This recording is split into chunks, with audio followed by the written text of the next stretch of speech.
Hello, my name is Himanshu Shekhar and I have studied from Crimean Federal University and I have scored 207 in my FMGE exam. So, what's your favorite food?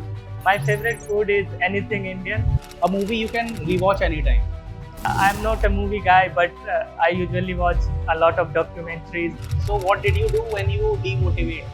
I usually indulge myself in solving something creative, like I play chess or I solve Sudoku problems, and I also listen to music, or I can watch cricket because I love cricket.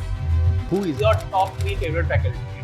It's very hard to say which one is my favorite, but if I have to pick, I would pick Mr.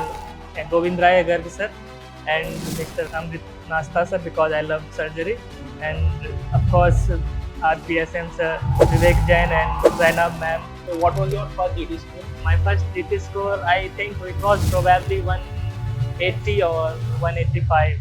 And what is your last GT score? My last GT score was really close to my original score. It was 210 and I got 207 in my year.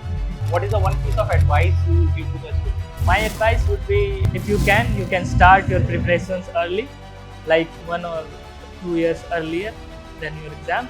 Then you start slowly and start solving questions as early as you can. It will help you a lot. If you are not a doctor, what do you do? I would be a cricketer. Any cerebellum feature which you like the most? Cerebellum feature I like the most were the late night MCQs and the ability to make a custom module for yourself. That was the best feature. Thank you.